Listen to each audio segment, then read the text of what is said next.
listening. You can just come out. Okay.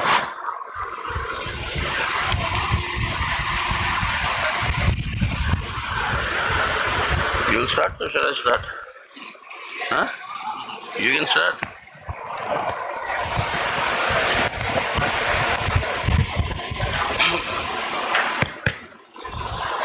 സുഹൃത്തുക്കളെ, മാധ്യമ പ്രവർത്തകർക്കെല്ലാം സ്വാഗതം. യാതൊരു മുഖവരിയുടെയും ആവശ്യമില്ല. CPIM ജനറൽ സെക്രട്ടറി സഖാവ് സീതാറാം യെച്ചൂരി CPIM 23-ാം പാർട്ടി കോൺഗ്രസ് സംബന്ധിച്ച മാധ്യമങ്ങളോട് പറയാനുള്ള കാര്യങ്ങൾ നിങ്ങളുമായി ആശയവിനിമയം നടത്താൻ വേണ്ടിയാണ് ഇവിടെ എത്തിയിട്ടുള്ളത്. അതിനുവേണ്ടി സഖാവ് സീതാറാമിനെ ക്ഷണിക്കുകയാണ്.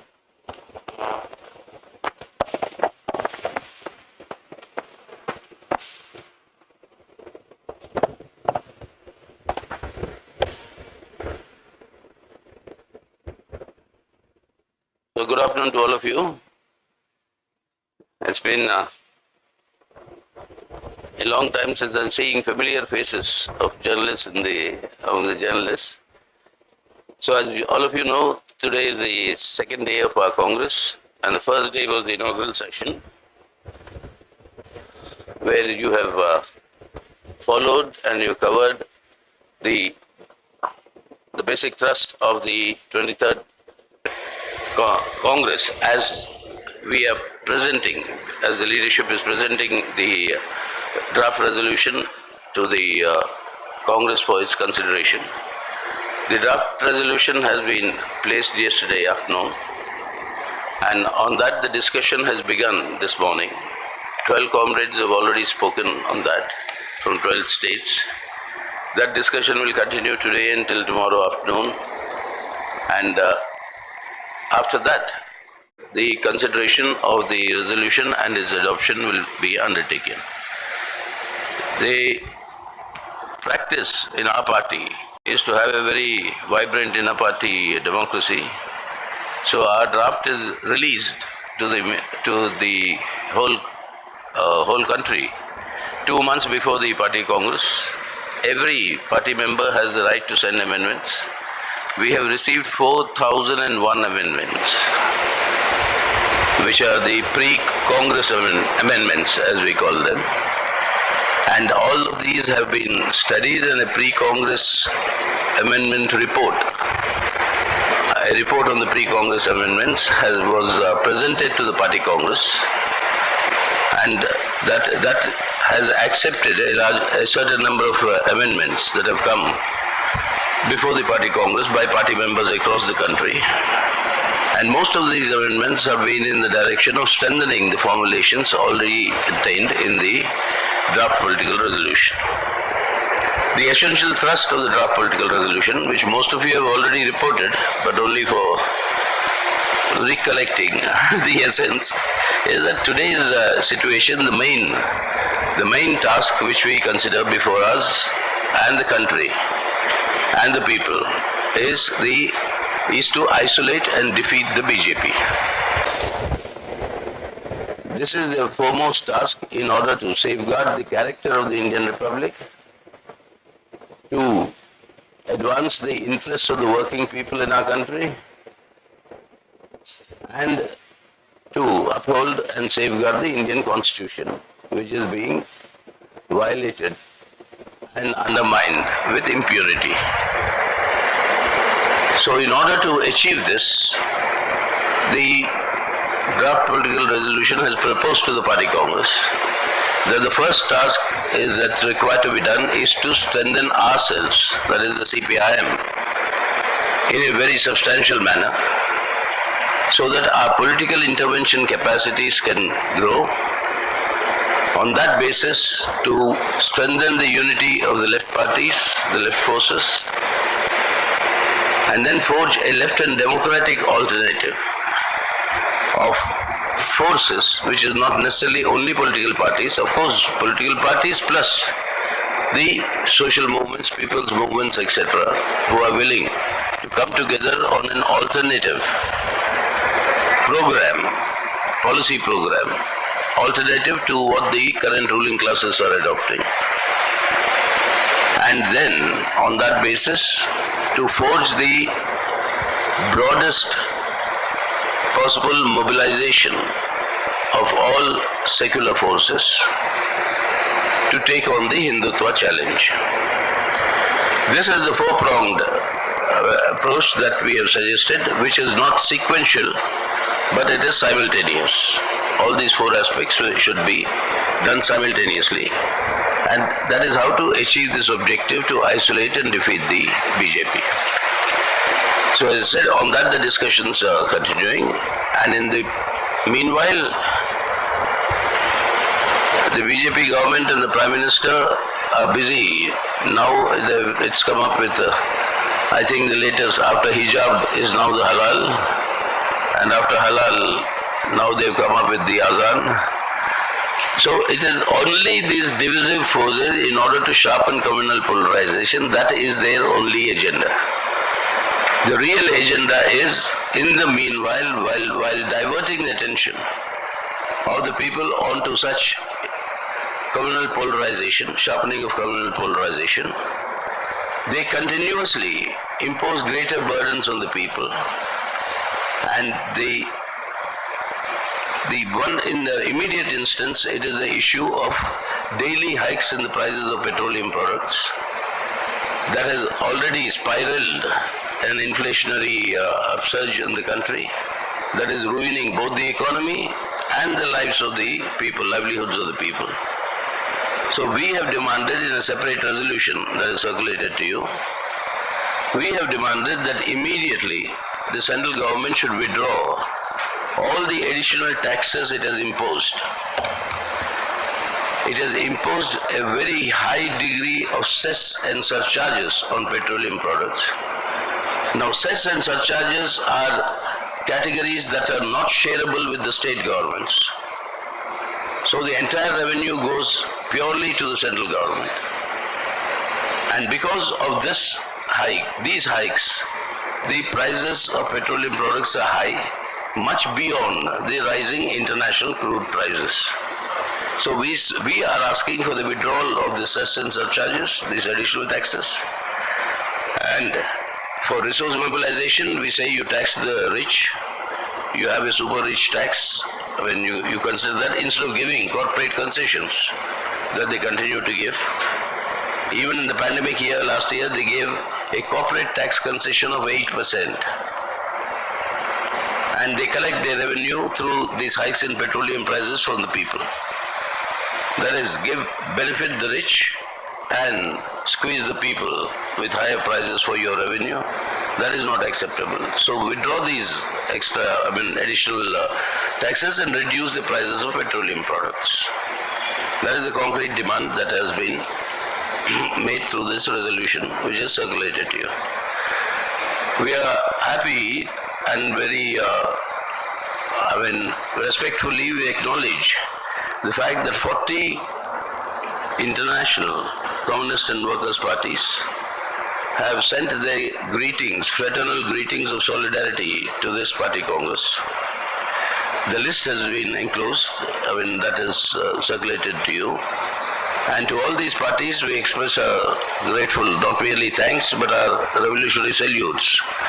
Because this, what is happening in the world today, a joint, combined effort of all contingents of the communist parties in the world, will have to be built up and strengthened to face the onslaught and assault of both this neoliberal economic offensive and the aggressive manner in which USA and US imperialism wants to further strengthen its hegemony over the world.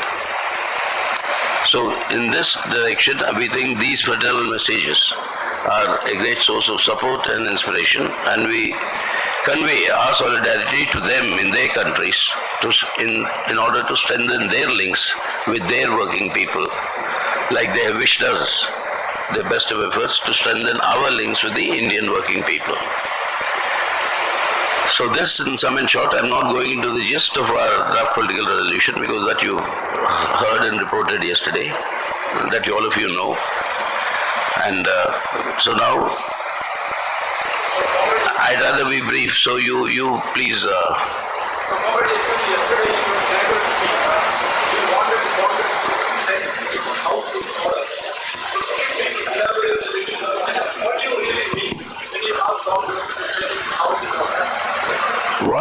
It is all explicitly said there. It is written there. What I had said is the challenge of Hindutva, the challenge of this sharpening communal polarization, and the defense of India's secular democratic character can only be done through an uncompromising commitment to secularism. Any prevarication or any compromising approach will only lead to strengthening them further, and that will also lead to danger for the parties who are taking such compromising, prevaricating positions, that their own people will start shifting towards the BJP. That I have said in my speech yesterday in written form, as experience has shown. So that is what all these parties have to set their houses in order. They have to be clear how they are going to combat these forces. We are saying our experience shows it has to be an uncompromising commitment to secularism. As we in practice are showing where we are in government in Kerala, our uncompromising commitment to secularism. So it's in that way they have to put their house in order.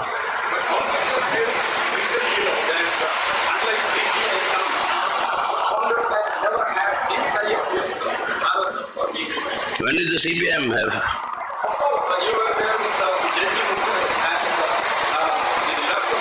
I'm sorry, JP movement, we did not join the JP movement. We gave...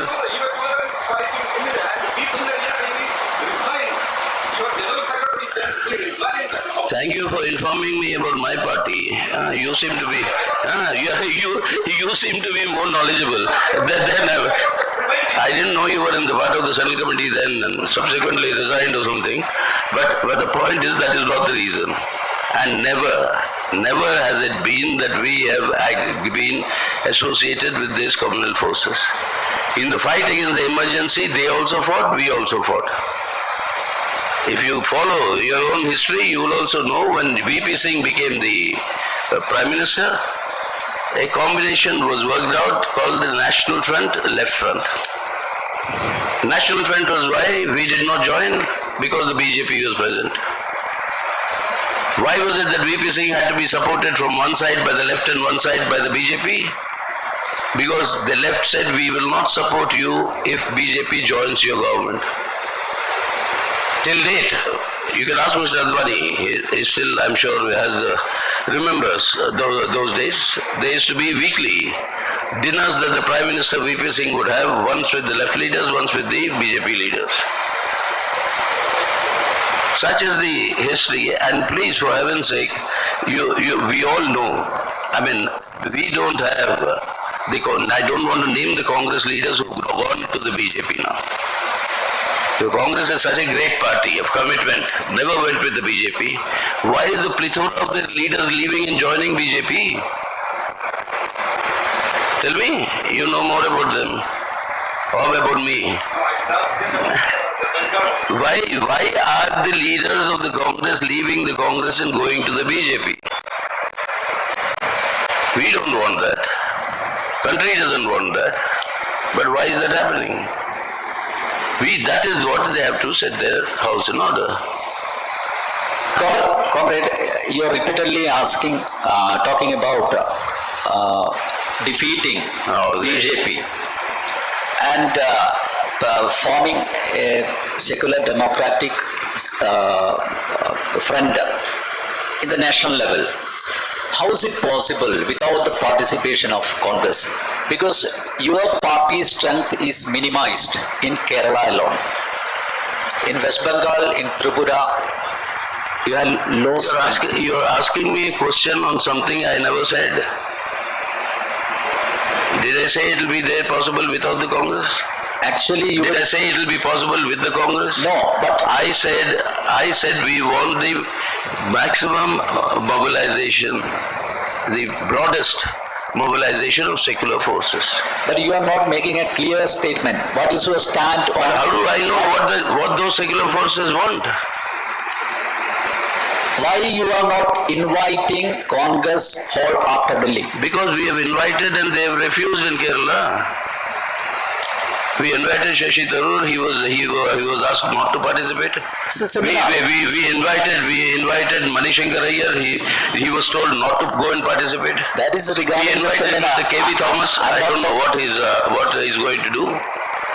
But all of them have told not to participate. So when we invite and they refuse to participate, your charge is, why am I not inviting? No, It makes any my sense? question is not regarding the seminar. Into this front, why you are not welcoming Congress? Why you are not making a clear statement? Yes, today's seminar is on secularism. This front is for fighting for secularism. If on a seminar on secularism they refuse to attend, what does that mean?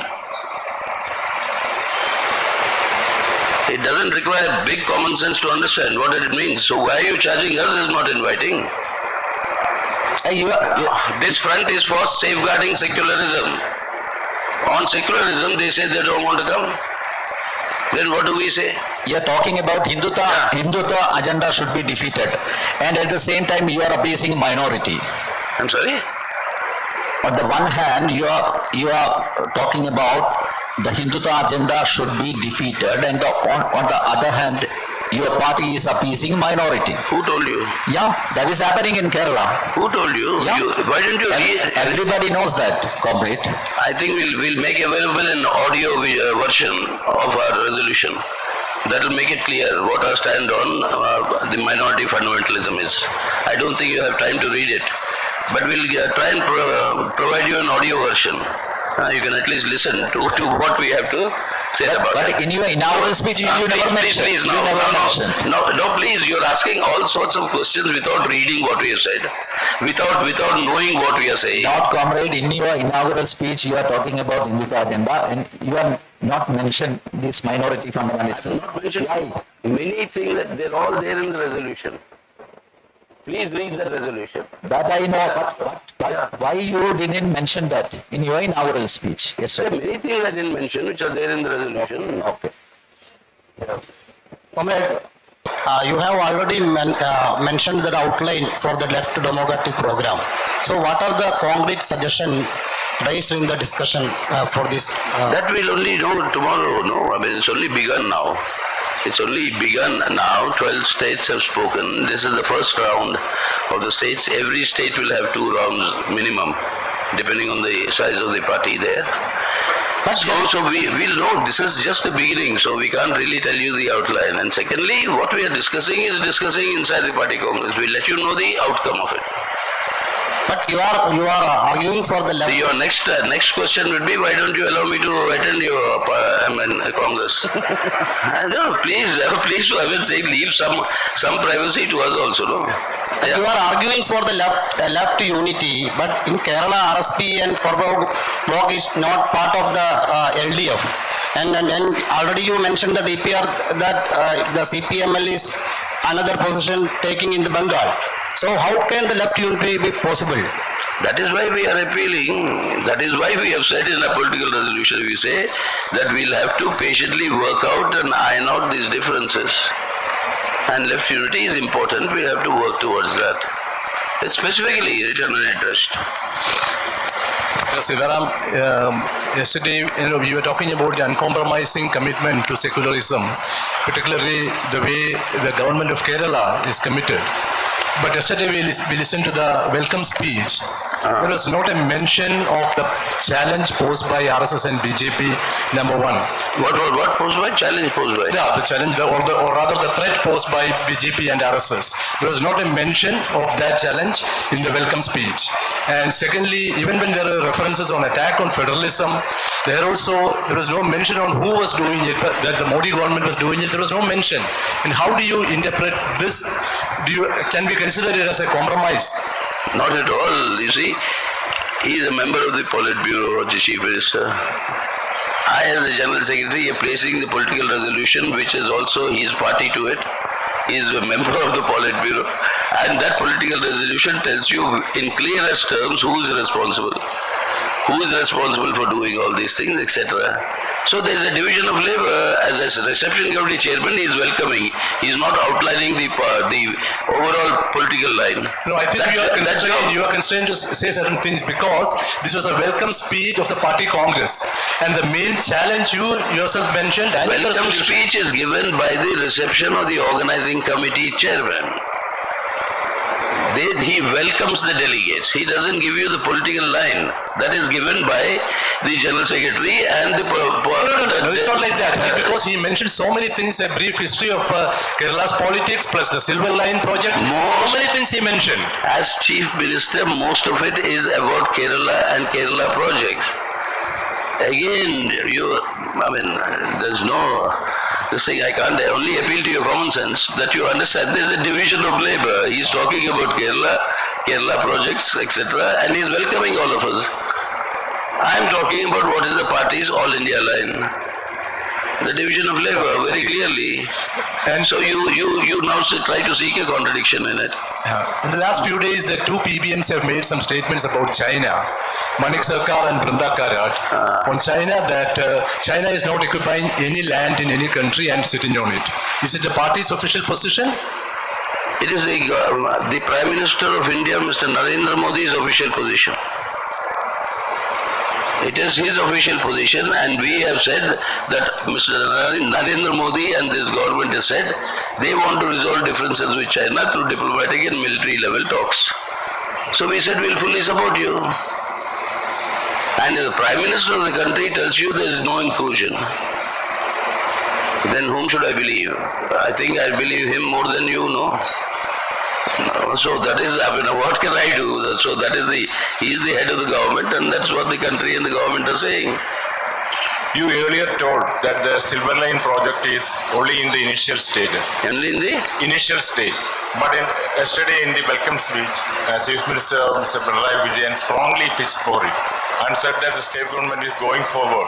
There is nothing project. Is there a contradiction? No, there is nothing contradictory in saying that the state government is determined to go ahead with it, and that being at the initial stage. How can it be contradictory? You said there is no details available. So how can you go forward with the project?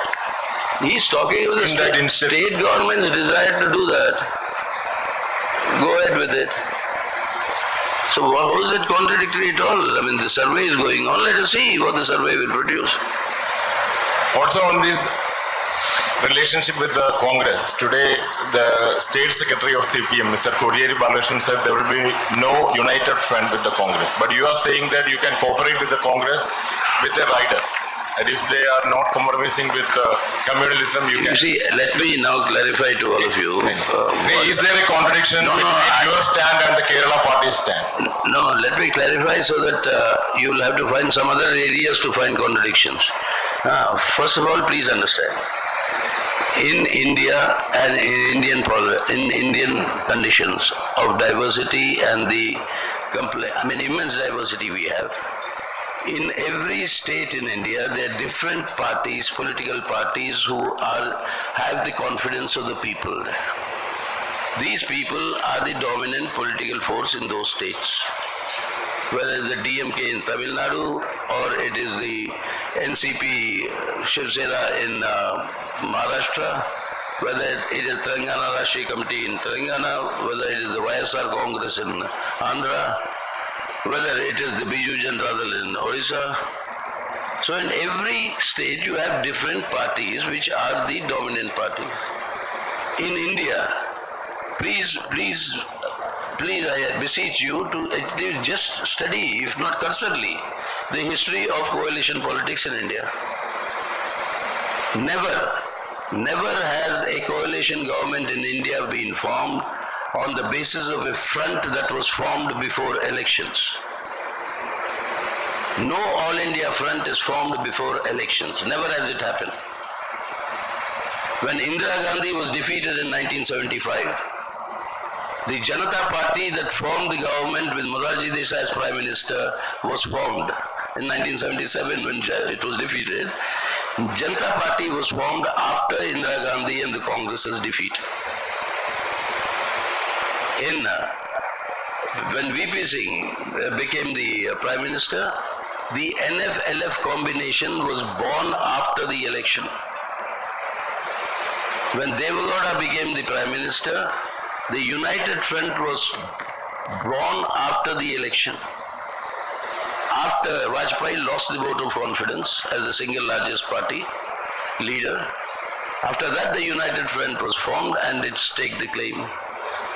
In 1998, Mr. Vajpayee became the Prime Minister on the basis of a claim made by the NDA that was formed after election.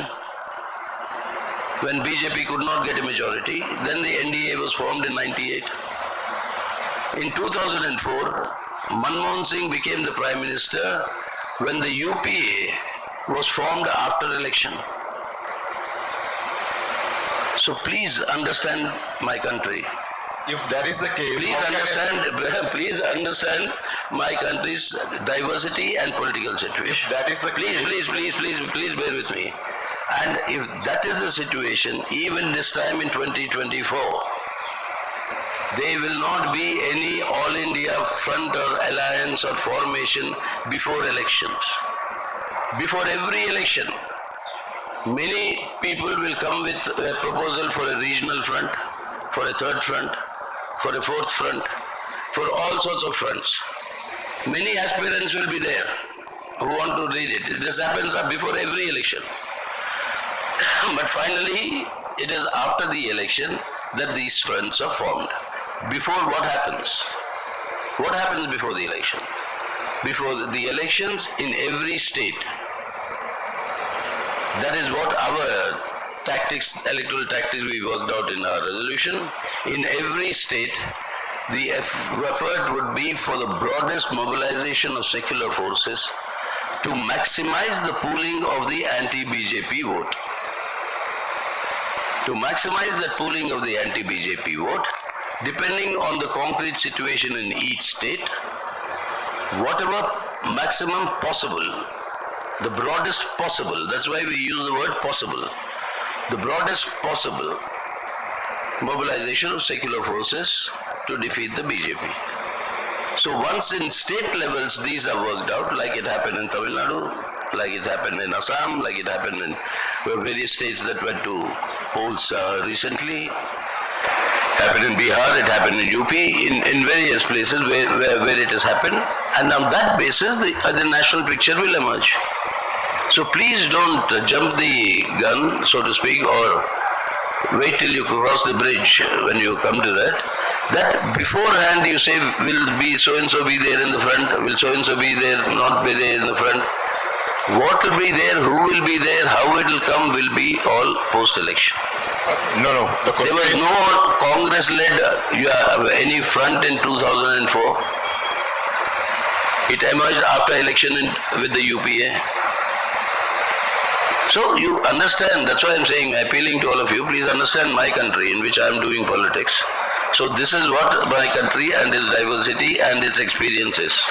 But the question is, who is jumping the gun? If the formation is after the elections, how can the state secretary declare now that there won't be any united front with the Naturally, Congress? he's declaring now there won't be any. Not now. Now there won't be any, he's declaring now. Sir, regarding the Chinese incursion, Yeah, regarding the Chinese incursion, what is the clear? That you asked Mr. K.V. Thomas, I think he's declared something today. He's coming. So we are as I told you, we invited them on secularism, on federalism, on safeguarding Indian Constitution. Now, we invited them. If they don't refuse to come, then what should I understand? The party president of Kerala Congress given a warning statement to Mr. K.V. Thomas. If he participates in the CPM floor, he will attend the floor, then he will be evicted. What is your response? Well, it's up to them. We've invited. What they will decide is they will decide. And what Mr. Thomas will do or what the Congress will do is their decision. I can't say anything.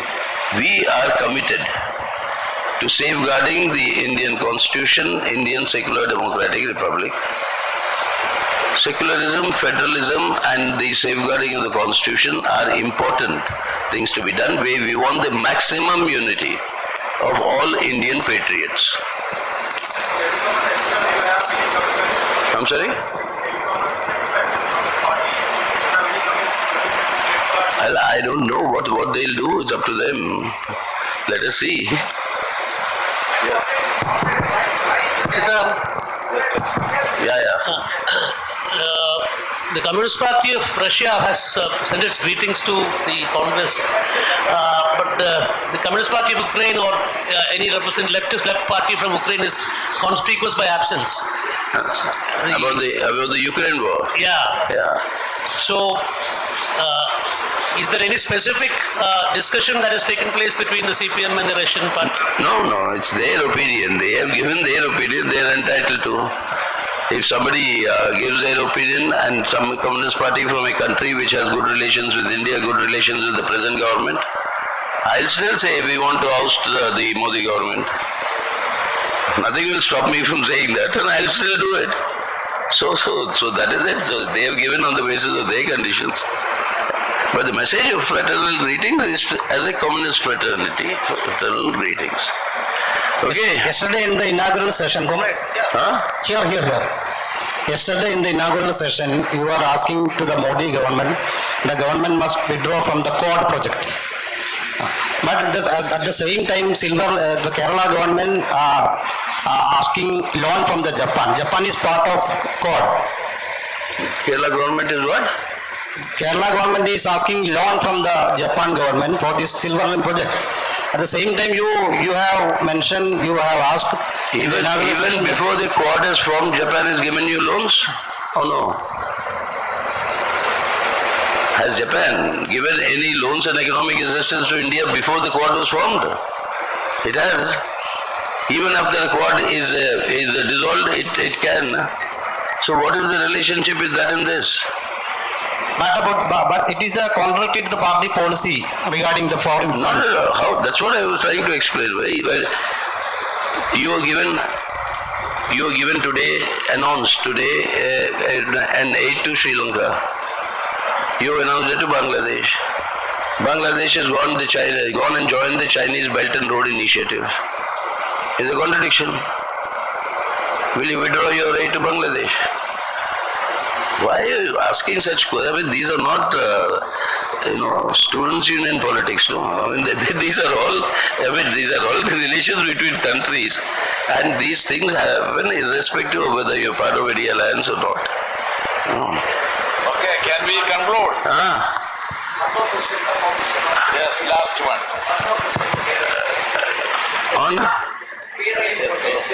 KRL project is not a part of the All India Draft Political Resolution.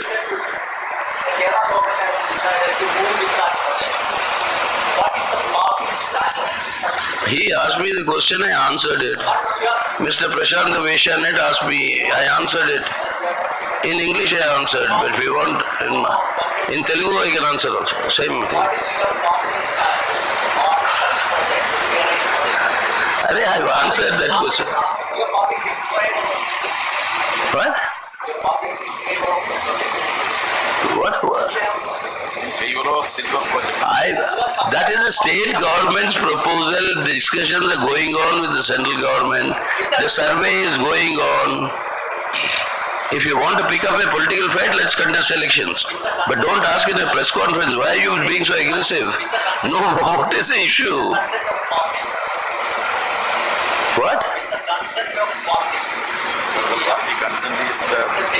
A state government, the central committee and the Politburo does not interfere in government functioning. Unlike, will you allow me to speak or will you go on? I mean, you seem to, are you a commentator? Cricket commentator? You keep talking non-stop. You allow me to answer. So, I mean, the point is that it's a governmental project and the party does not interfere.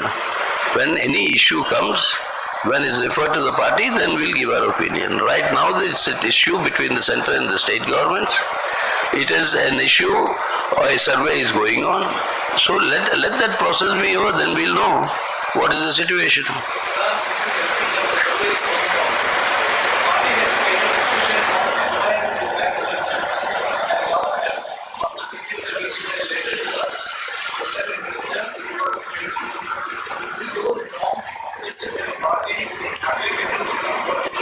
Party's norms will be applicable all over wherever party is. The question is, let this survey come out and see, tell us what is the situation. The ground situation, reality is not known. It has not yet been established. So let that be established. Let the discussions between the center and the state be over. And then we'll know what is the status, then we can opine. But the CM was unequivocal in his comment here. The CM was unequivocal in his statement. He made it crystal clear that the government is determined to implement the project. And you are saying that the survey is going on, we will study the impact assessment. But the CM has made it clear that they will go to any extent to get the approval from the central government. And as far as the state government is concerned, it is the decision has been taken. What did the CM say after meeting the PM? No, I am referring You to reported. No, he spoke yesterday. Remember, what did the CM say after meeting the PM? But let us come to the... Please remember what you wrote. Let us come back to immediate past. The CM spoke in his welcome speech that the government is determined to implement the project. You go round and round, you get the same answer. The PM and the CM have discussed. The outcome is yet to come. The state CM saying I am determined to carry it forward does not mean that it has been approved. What will the PM do? We'll have to see. That is why it is in the state of process. Survey going on, the discussions going on. State government and the CM, we are determined to carry it. They are determined to carry it forward. So this is your message to the Kerala CM as well. That is Kerala CM has expressed the desire of the state government and the LDF to carry forward the project. That he has expressed. Yeah. But he is also at the same time said negotiations are on with the center. It's a joint project and the survey is going on. Yeah, comrade, in fact, let me come to the DPR, the draft political resolution, on which the discussions, the debates are going on in the party congress. The DPR admits that there is a fall and decline of the left forces in India. There is a criticism that the major cause, the root cause of this decline and fall is the Eurocentricity of Marxist ideology, which has been translated into India without any creative thinking. The observation is that the Indian left, including CPM, didn't have a leader like Mao or Ho Chi Minh. What is your take on that? No, which document are you talking of? No, the draft political resolution admits that there is... Where? I drafted it. I don't know. I don't remember drafting what you're saying. There is an erosion of... I have read... What are you talking about? I have read the resolution. So you mean that there is an erosion of the left? Please save me from this ordeal. I have drafted the draft. That is being discussed. You are claiming something in the draft which I have not drafted. What the CC has adopted. And you are saying it is there in the draft. Drafted, it is discussed in the PB, adopted by the Central Committee, and then it has come here. Nowhere is anything of what you said. There is no mention at all about, you mean... Eurocentrism, nothing. No, I am not saying that. The draft resolution... You have just said, sir. No, that was my question. I am asking you, the DPR has admitted that left has experienced a fall in India. So my question is the major cause of this, is the root cause of this, is the Eurocentricity of the Marxian ideology? How do you say that? We have said nothing of that sort.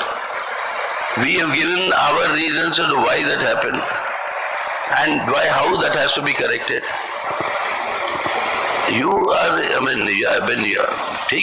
the right to exercise your imagination, you have a right to exercise the way you want to extend it. That is your democratic right. I respect that, but that is not the fact. Okay. Thank you. Can conclude. Prashant.